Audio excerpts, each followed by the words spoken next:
Hey guys, it's me, Shorty Sensei, and I'm here with another video, and this time we're actually gonna delve into some nerdy things. I'm really excited.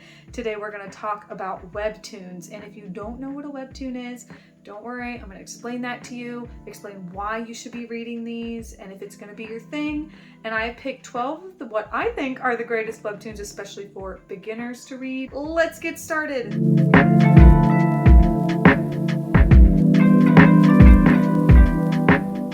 Webtoons. I love Webtoons. I started reading manga first and Webtoons kind of came a little later. So what is a Webtoon? A Webtoon is, okay, if you read manga is a Japanese comic book. If we're here in America, you read American comics and they're colorful. Webtoons are a web comic, so they don't go left to right or right to left. They actually scroll from like up and down. So it starts up top and you just scroll. So it's like a very more modern way to read a comic book. Webtoons are what's called manhwas. Pardon my pronunciation if you're Korean, I'd love to know how to say that properly. But a manhwa is basically a South Korean comic. It's totally free to start reading Webtoons, so all you need is a smart device. Go to the store, it works on Apple, works on Android, and download the Webtoon app. It's totally free, and when you get in there, it's gonna say there are in-app purchases, and there are. But I'll be the first to tell you, I haven't spent a dime on Webtoon, and I'll tell you why. Webtoons are free to read. So once you log in, you're gonna see a bunch of Webtoons, pick one you wanna read. If it's a series that's ongoing and you want to get ahead, that's where the money comes in. So it's called Fast Pass. So you're gonna see episodes that are already unlocked that you can read, and then at the top you'll see Fast Pass episodes. And some people don't have any. The more popular ones will have probably 3 to like 10 Fast Pass episodes. If there's more than 10, that's really stinking cool. If you really are obsessed with one and you really want to support the author, which I highly recommend, then I would definitely go ahead and just buy some coins, pay that money. You might be thinking, well, I really don't want to spend money, but I still want to read Fast Pass.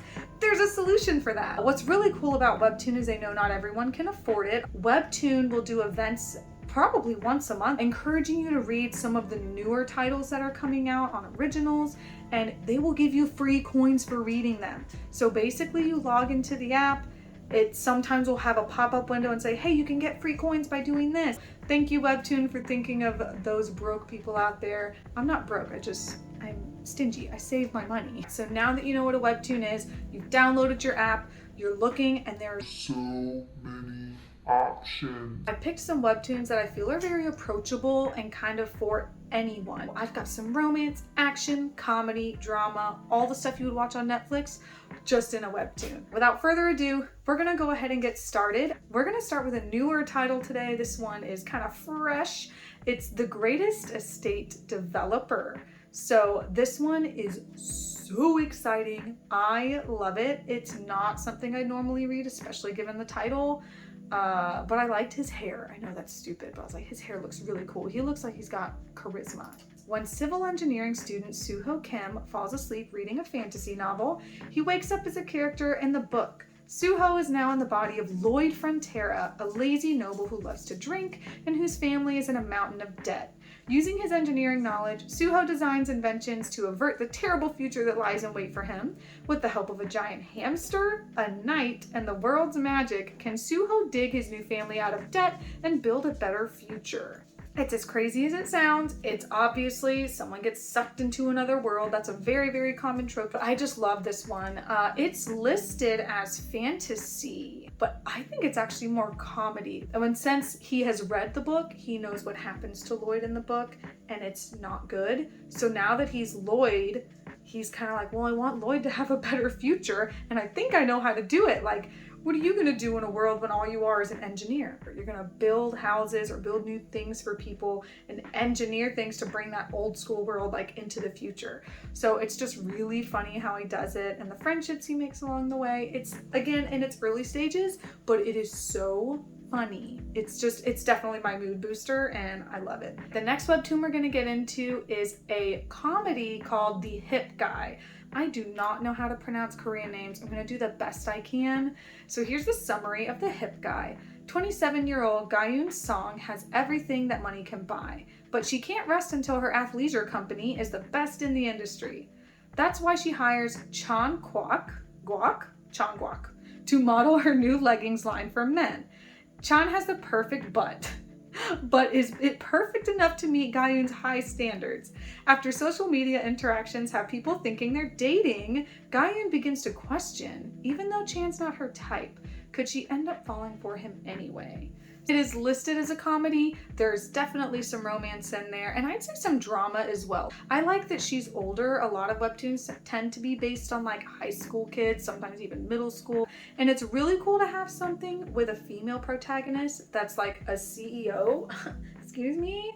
So I just like really look up to the character. She's very strong and is proud of what she's built with her athleisure company. The amount of butt jokes you're gonna get in the first couple chapters are just chef's kiss, so funny. This is another feel-good one for me. I love the hip guy. And moving on to the next one, this one's another kind of relatively new one. The Lazy Lord Masters the Sword. I'm gonna go ahead and say it's underrated. It is a fantasy. We're 30 episodes in with 5 fast pass episodes, so still in the beginning, but there's a lot of juicy content and story in here. It's so good. So here's the summary. After witnessing the shocking death of his mother, young Aaron Ferreira uses sleep to escape his painful reality, earning him the nickname the Lazy Lord. Yet in spite of others' jeers and whispers, Aaron has no intention of changing his ways.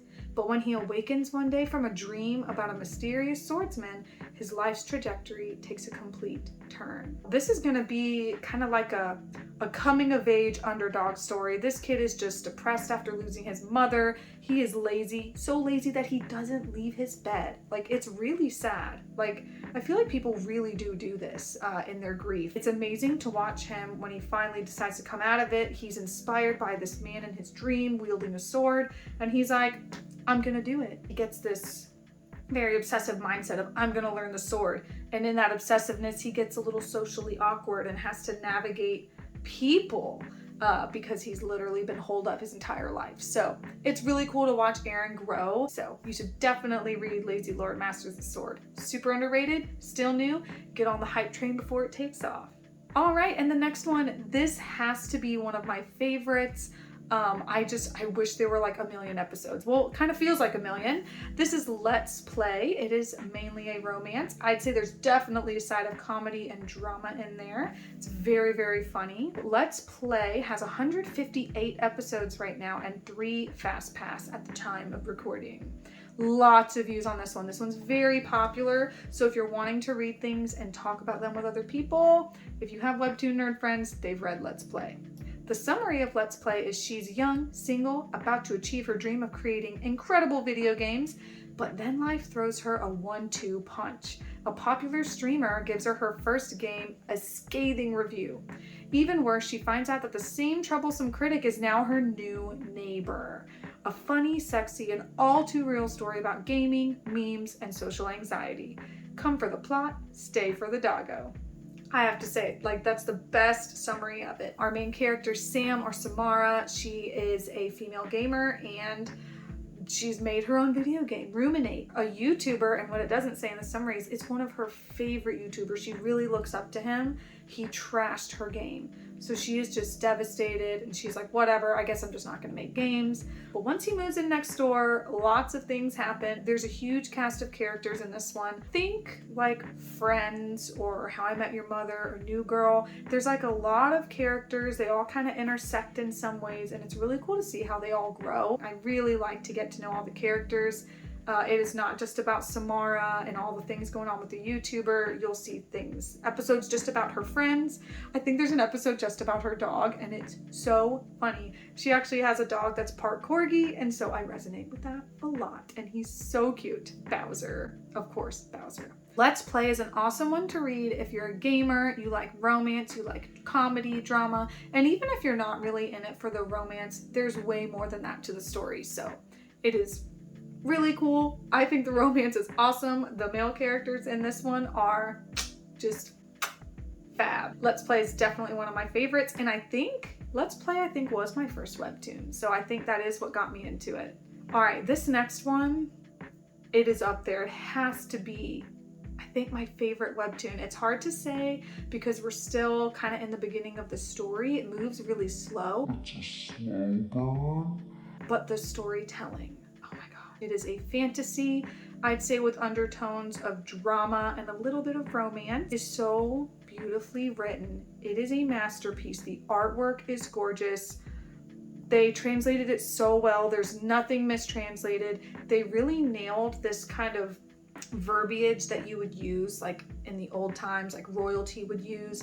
So they don't speak like normal people. This is kind of set back in the past where there's like magic and all this other kind of stuff. Let's go ahead and read the summary because it's just a masterpiece. As plague and turmoil afflicts the empire, enchanting widow Rietta Tristi finds herself at the mercy of a malicious nobleman and his dying wish to have her buried alive beside his corpse.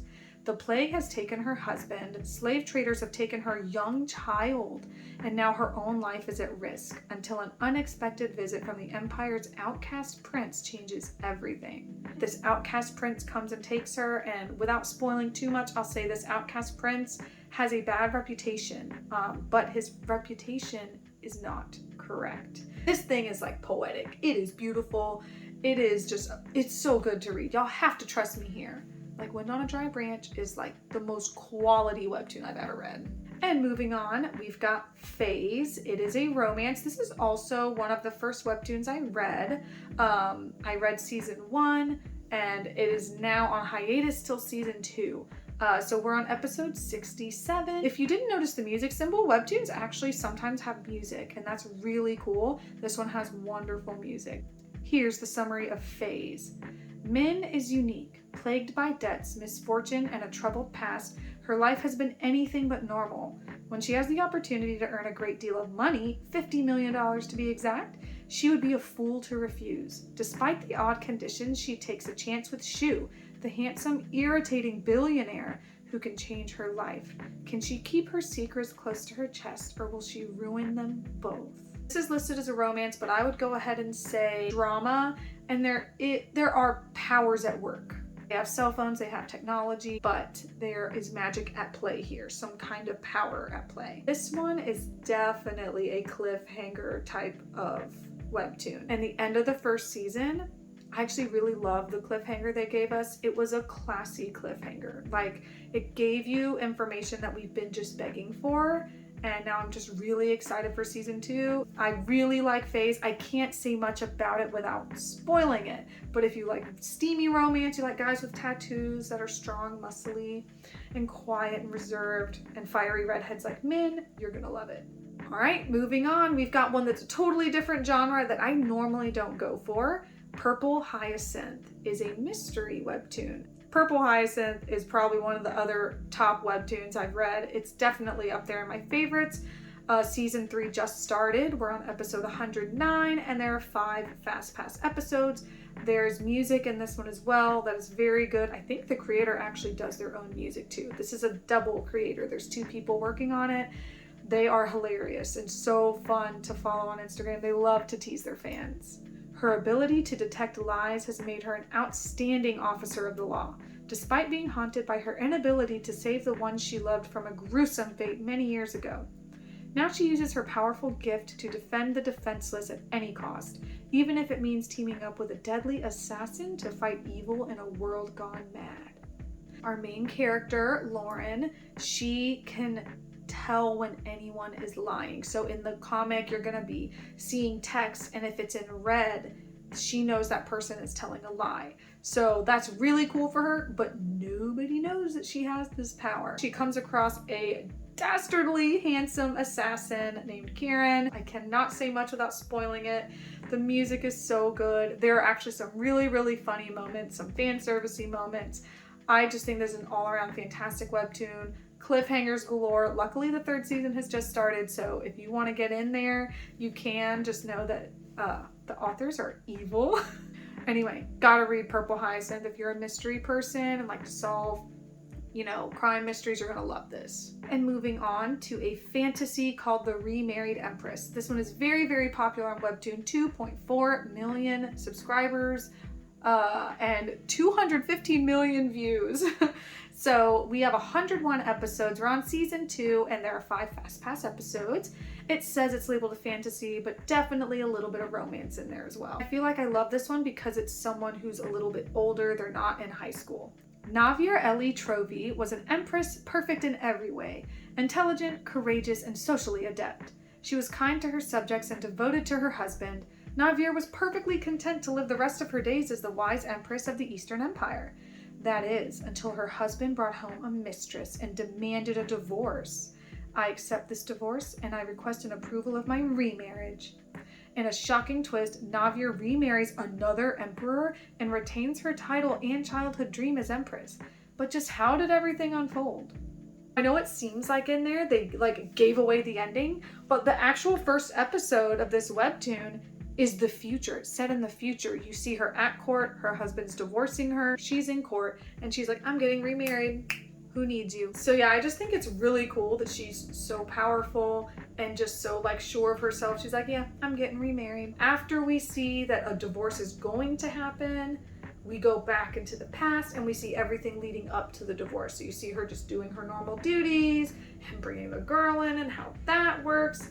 And then of course meeting who she's gonna marry. So it's just really cool to watch the story kind of unfold backwards. And where we're at now in the series, we're past the divorce and we're moving on past where we were in the first episode. And this one is going to be your typical high school romance, or college actually. Romance 101, obviously listed as a romance. I'd say there's definitely some comedy and drama in there as well. Kind of slice of life-y if you're an anime person. But Romance 101 has 102 episodes, a really funny art style. It's really pretty. I love it so much. And there are 15 Fast Pass episodes, and I know people are spending coins on this one. The summary of Romance 101. Barian's planner might be full, but one thing she desperately needs in her diary is a date. When she's lured into joining a programming club by her friend's hot coworker, it looks like there might be hope for her. Will her inexperience lead to her downfall? And why does she keep running into his bad-tempered friend instead? The main character, she's very, very smart, very driven, but she is socially inept. She's all about her planner, which I am too. I'm let's keep a calendar, let's make a plan, keep things going. And if things don't go according to her plan, she's losing it. So it's just really funny because her best friend is definitely more just go with the flow of things, trying to help her along. And then the guys she meets, of course, are whoa, we could use her in the programming club because she's got her stuff together. She can help keep us on track. So they actually love having her in the club. Again, it doesn't just focus on her. It focuses kind of on the whole cast of characters, which I really love. It makes it feel like you're actually there. You know secrets about each of them they don't know about each other. So it's really cool. I love Romance 101. Next on the list is The Strongest Florist, which is listed as action, but I'm gonna go ahead and tell you this thing is funny. It is comedy for me through and through more than it is action. And I know you're looking at the character he looks really weird. He's huge. He's got mean eyebrows and it's holding flowers. We're 56 episodes in. I am behind and there are 15 Fast Pass episodes. This one is a hidden gem. It is so good. This one will bring your mood up, especially if you're a gamer. Even though he's built like a fighter with a fearsome scowl, Jae-ho would love nothing more than to become a florist instead. Unfortunately, Jae-ho's overbearing father disapproves, pushing his son to become an MMA fighter instead. Jae-ho enters the virtual reality game New World to escape his father's ambitions, but will he be able to realize his dream? Basically, Jae-ho enters this virtual reality world, creates a character, and he's like, well, if I can't be a florist in the real world, I'll just do it here. That way I can make my dad happy. But it is just hilarious how him trying to open this flower shop unfolds. This is open world MMORPG virtual reality. So he enters the game just hoping to open a flower shop, and he ends up achieving some huge feats in this worldwide massive game. And it's so funny because he's not trying to be amazing at the game. He's not even trying to get stronger. In real life, he's strong. In the game, he's actually very, very weak because he's only focused on the plants. So it is just so funny. If you're a plant person, if you're a video game person, if you're both, you're going to love this one. It's too good, too funny to pass up. You've got to read The Strongest Florist. All right, the next on the list is Sub-Zero. Sub-Zero is listed as a romance. I will definitely go ahead and say there's some action, a little bit like historic as well. This is a very popular webtoon, especially if you're into the romance genre. There are some very fine specimens in there, if I do say so myself. We are on season 2 and episode 126, and there are only 4 Fast Pass episodes. What would you sacrifice to save your family? How far would you go to protect your people? For Clove, the last princess of a near extinct dragon clan, the answer is unthinkable. Marry your greatest sworn enemy in an effort to bring peace to your land. We've got a girl who's being forced into a marriage with her literal worst enemy. Basically in this world there's like dragon powers, and she's the blue azure dragon, and she has to marry the red dragon, and in hopes that their marriage will bring their past warring countries together. I can't say too much without spoiling, but again, there is a really big cast of characters, lots of drama for sure, family drama, magic, dragon drama. I really love Sub-Zero. It's just a really good, like, classic romance with enough mystery behind it that you're still wondering, like, what's gonna happen in the future. It's really good. And guys, we have finally made it to the last webtoon on the list. It is True Beauty, the most popular webtoon on Webtoon. It's got like 7 million subscribers. That's so much. And when you look at it, it looks very like superficial. Okay, pretty girl, good at makeup, but just give me a minute here. After binge watching beauty videos online, a shy comic book fan masters the art of makeup and sees her social standing skyrocket as she becomes her school's prettiest pretty girl overnight. But will her elite status be short-lived? How long can she keep her real self a secret? And what about the cute boy who knows her secret? Main character of True Beauty, she actually likes horror comics, so she's not just into like normal comics, she's like into horror, which can be a little like, oh, you'd think she might be like goth or something. No, she's like super prissy, wearing pink and high heels like all the time, and loves her a horror comic. I don't want to spoil it, so I can't really say much, but True Beauty being as popular as it is, you would think it just follows all these normal tropes, but it really doesn't. It's a standout webtoon that really gets into the nitty-gritty of relationships, why people act the way they do. It just is so good, so beautifully written. The art is beautiful, the men are beautiful. Trust me, there's a reason it is popular. That's gonna be it for the video today. Thank you so much for sticking around to the end. If you haven't read a webtoon before, I really hope you give it a chance. It's a great way to read free, amazing stories. Maybe you're trying to get your friend into webtoons. Send them my video. There's nothing more fun than you and your friend reading like the most recent episode and then fangirling about it. I'm really excited to put out more content in the nerdy realm about gaming, anime, webtoon, all that jazz. All right, it's time for me to go catch up on my webtoons. Bye!